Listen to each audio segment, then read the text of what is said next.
Defense is the name of the game for Gilas in the first half.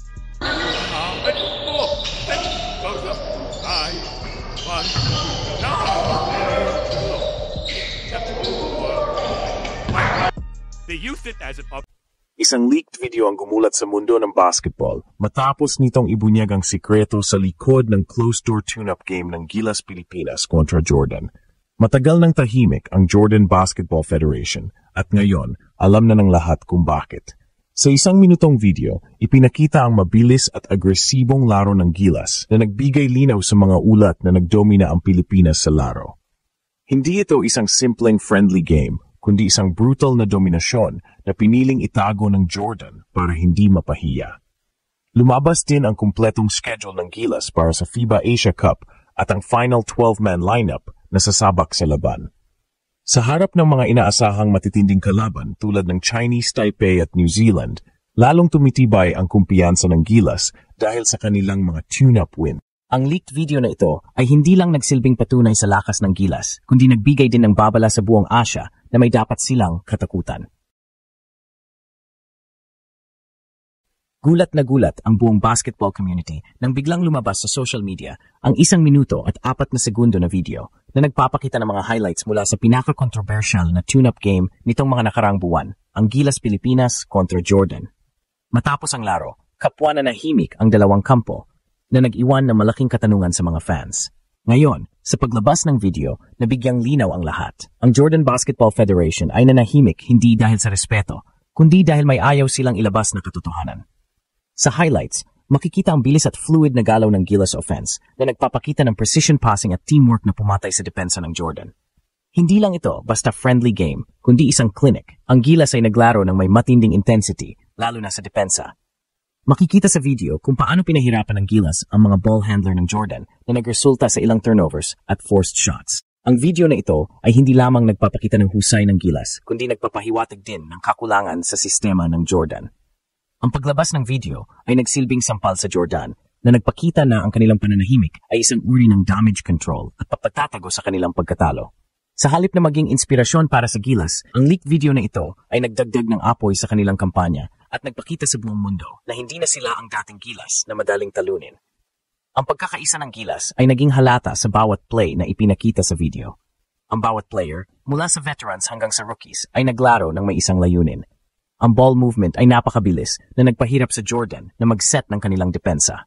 Sa tuwing sinusubukang pumasa ng Jordan, agad itong nadidepensa ng Gilas na nagpapakita ng kanilang mataas na basketball IQ at dedication. Sa huli, ang video na ito ay nagbigay ng mensahe na hindi lang handa ang Gilas para sa FIBA Asia Cup, kundi handa silang makipagkompetensya sa pinakamahusay na koponan sa Asia. Ang pagkapanalo nila sa Jordan ay isang testamento sa kanilang husay at pagkakaisa, at ang video na ito ay nagsilbing isang babala sa kanilang mga kalaban.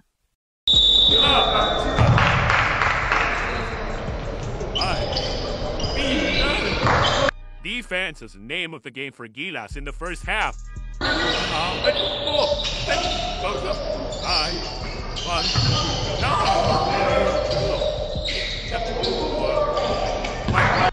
They used it as an opportunity to use the schemes they've been practicing on the defensive side.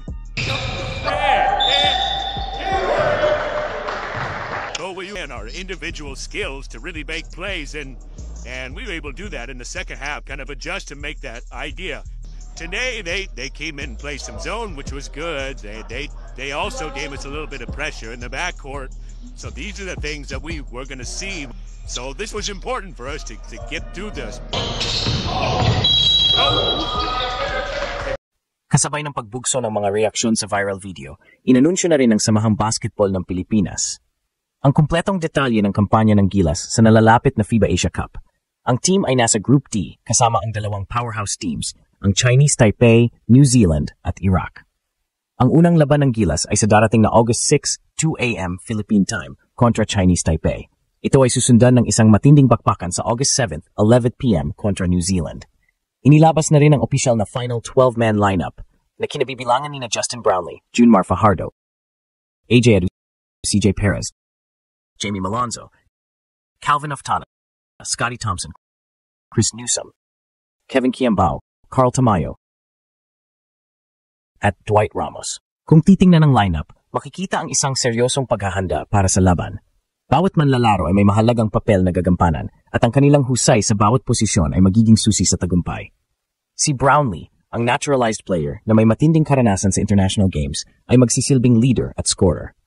Si Fajardo at Edu naman, ang pambansang Twin Towers, ay magbibigay ng lakas sa ilalim. Ang mga guards tulad ni Thompson at Perez ay magdadala ng bilis at playmaking. Ang mga batang players tulad ni Kiambao at Tamayo ay magbibigay naman ng bagong lakas at energy. Ang lineup na ito ay nagpapakita na ang Gilas ay handa na at walang atrasan. Sa kabila ng pagkawala ni Kai Soto dahil sa injury, ang Gilas ay may sapat pa ring lakas sa ilalim. Salamat sa presensya ni Fajardo at Edu. Ang pagkakabuo ng Final 12 ay hindi naging madali dahil sa dami ng players na nagpakita ng husay sa training. Ang mga players na napili ay ang pinakamahusay na magkakasama at ang bawat isa ay may mahalagang papel na gagampanan. Ang pag-anunsyo ng schedule at lineup ay nagpapakita na ang Gilas ay nasa huling yugto ng kanilang paghahanda. Ang countdown ay nagsimula na at ang bawat manlalaro ay handang ibigay ang kanilang lahat para sa Pilipinas.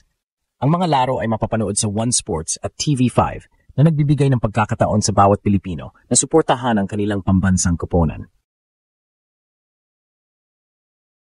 Ang mga tune-up wins, lalo na ang matinding performance kontra Jordan na inilabas sa video, ay nagbigay ng matinding kumpiyansa sa Gilas. Pero alam ng team at ng coaching staff na mas matindi ang hamon sa FIBA Asia Cup. Ang unang kalaban, ang Chinese Taipei, ay kilala sa kanilang outside shooting at mabilis na opensa. Dito masusubok ang Gilas perimeter defense. Sa kabila nito, ang Gilas ay may upper hand, lalo na sa laki at atletisismo. Ang depensa ng Gilas na ipinakita sa tune-up games ay magiging malaking factor para pigilan ang opensa ng Chinese Taipei. Ang susunod na kalaban, ang New Zealand, ay kilala sa kanilang physical na laro at malakas na depensa. Dito masusubok ang tibay ng Gilas, lalo na sa ilalim ng pressure. Subalit, sa mga tune-up wins, ipinakita ng Gilas na kaya nilang makipagsabayan sa physical na laro at mag-execute ng kanilang sistema. Ang panalo sa Macau at Jordan ay nagsilbing paghahanda at nagpakita na ang Gilas ay may sapat na lakas, puso at sistema para manalo. Ang bawat laro sa FIBA Asia Cup ay isang digmaan at ang Gilas ay handa na. Ang kanilang pagkakaisa at determinasyon ay magiging susi sa kanilang tagumpay. Ang mga fans ay nakasuporta sa kanila at ang mga tune-up wins ay nagbigay ng pag-asa na ang Gilas ay may sapat na lakas para manalo ng ginto. Sa huli, ang leaked video ay nagsilbing huling babala sa mga kalaban. Hindi na sila ang dating Gilas. Ang puso ay nasa kanila at ngayon ay handa na silang gumulat ng mundo. Habang ginugulat ng Gilas ang Asia, may mga nagugulat din sa NBA matapos ang sunod-sunod ng blockbuster trades. Isa na rito ang paglipat ni Kevin Durant sa Houston Rockets. Biglang nagiba ang balance ng Western Conference dahil sa move na ito at maraming analysts ang nagsasabing magiging contender ang Houston. Sa kabilang banda, matapos pumirma si Luka Doncic ng $165 million extension sa Los Angeles Lakers, kumalat naman ang balita na posibleng magdagdag pa ng firepower ng team na sinasabing interesado sa ibang big names sa liga. Ang mga kaganapang ito ay nagpapakita na ang NBA ay nasa isang era ng pagbabago kung saan ang mga teams ay nagsusumikap na makabuo ng mga super team para sa hinaharap. Sa East, nagdagdag din ng defensive anchor ang Milwaukee Bucks sa pagpirma kay Miles Turner sa isang malaking deal. Ito ang mga senyales na nagpapakita na ang kompetisyon sa NBA ay magiging mas matindi pa sa mga susunod na season.